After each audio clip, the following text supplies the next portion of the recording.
Hi, coaches. Welcome back to Big Rule the World. This is Coach Allen. I'm going to take off my mask here.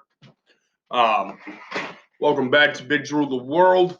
Today we are talking about the guard pull up on a linebacker. Before we get into that, I just want to point out to you guys, if you look into our description in the link, you'll see the link to our newsletter. On that newsletter, we are selling some awesome things. But mostly we're giving you free content. We're giving you free content. We're giving you a drill each week.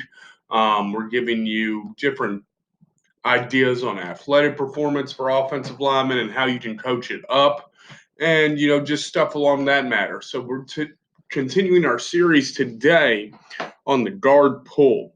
Now, our guard pull originally we've talked about already how you pull and trap a defensive end, how you pull and trap a defensive tackle. Now we're going to be working on something that's a very cool play. We're going to pull and trap on ISO. Okay, now, but typical ISO play here. Let's take a look at it. Would be coming from the fullback position. Correct? Make sure you all can see. I got plenty of light. We're good to go. So if I'm ISOing, say I have 4-3 here. Make sure you all can see. I'm actually going to pop off here. Pause momentarily. Sorry about that, coaches. I want to get a darker marker for you there. Make sure it can show up and you can see. So originally our ISO play here. We're going to isolate that interior linebacker. Okay. You have the fullback. Probably doing a little something like that. Might be doing a little something like that. Right there against the 4-3. I'd probably more dip and rip him up to there. So I'm going to talk today about using it with a guard pull. Okay? And the philosophy we teach behind that. So how's it going to look with the guard pull? Let's explain the philosophy behind the play when it comes to a 10 personnel set. Okay? Draw it up with an even 4-2. Okay, the philosophy behind the play here, you can run it a couple different ways. You can also, guys, this works when we're wrapping on a G call. So let's say we want to run power, but we don't want to, let's say we're having a hard time trapping this guy. I can wash him down, block back, wrap around right there and lead on like there. But I prefer ISO play right here.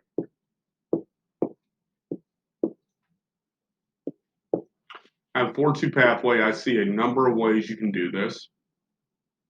Okay. The way I prefer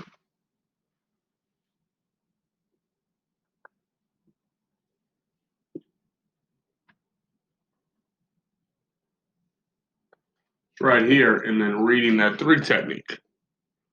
Okay. Now, my focus isn't on the X's and O's today.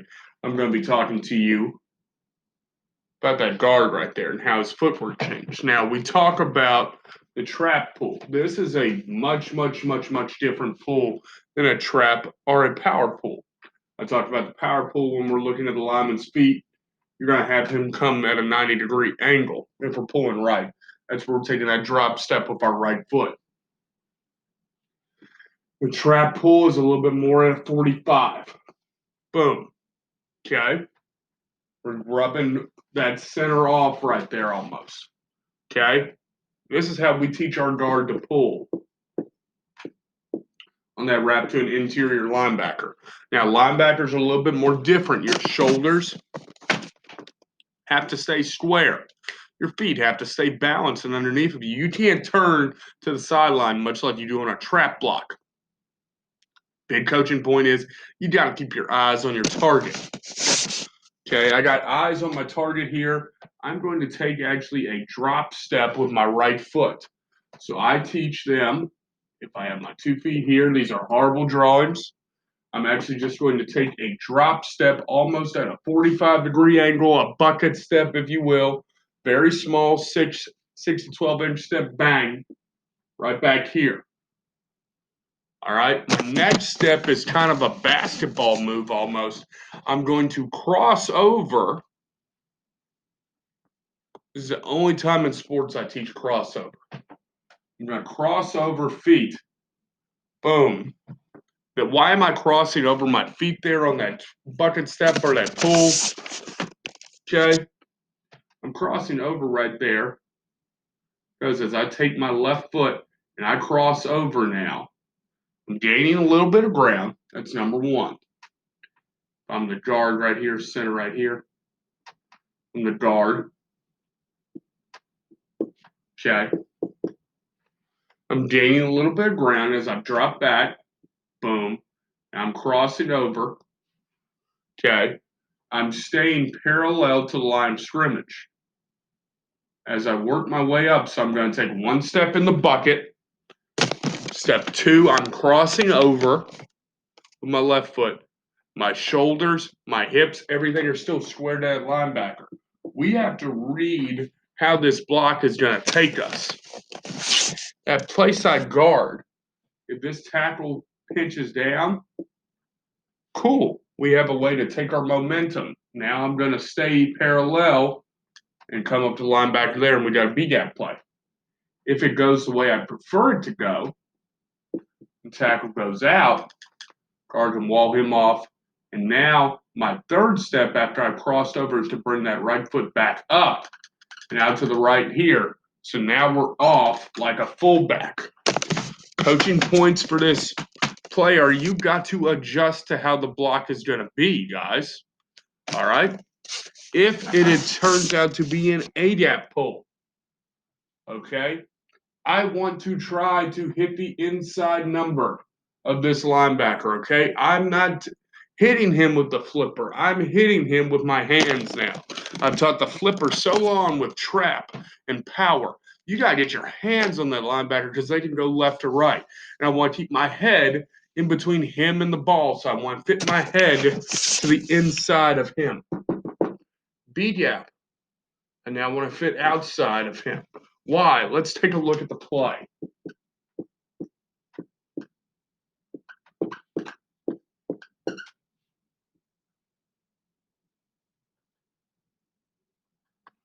This is B-gap. If I come and swing inside and miss, okay, my tailback seeing this B-gap running lane, I swing inside. Okay, if I swing inside, I now have forced his tailback to make a cut that he doesn't need to make. If I stay outside of him, bang, wall him off with the rest of the garbage, now that B-gap play and he's gone. Okay, go back, say this now becomes an A-gap play. Once again, chest up, eyes parallel, eyes looking at the linebacker, hips parallel to the line of scrimmage. We're not turning our hips. We're not turning our head now. Our head's on a swivel. We're making an athletic play. We get to be a fullback right here. I want to hit that inside and wall him off here. So the running play's right up that center's rectum almost. That's my coaching points there for how we pull and block a linebacker, especially on ISO. Now, if you're getting into the wrap plays with power, where it's a longer run, okay, obviously, I think you have to have your eyes on the linebacker more as you move down the line. I'm not as big a fan of it, but we can make it work. Okay, I preferred for the shorter pulls. And then I like to wall off or log that linebacker. Okay, if I'm going to wall him off, and over here, back it into power. Let's see, we change it up and run power now.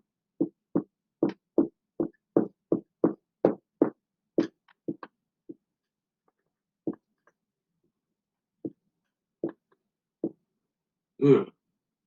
Lock him out. There we go. Okay, I don't want to run it right here. To me, that's rough. Me, I can just run my B-gap ISO play there. But let's say this dude pitches down, takes away. Now the guard has to sort of stay flat like a trap pull and see where this linebacker goes. And then as he makes his adjustment, he wants to play that outside and kind of box him in right there, and give the running back the outside lane. You got to be smart, guys. Keep your head between you and the ball carrier. Next time, I want to go over a couple different drills we have to focus on the pull. And then I'm going to conclude my series with 3 things that we need to, 3 screw ups, basically, that I see the most when it comes to pulling and how we can fix them. Okay, so your 3 big mistakes that I see in pulls that we need to fix, and 3 drills for you. Till then, coaches, I enjoyed it. Hope you come out next time.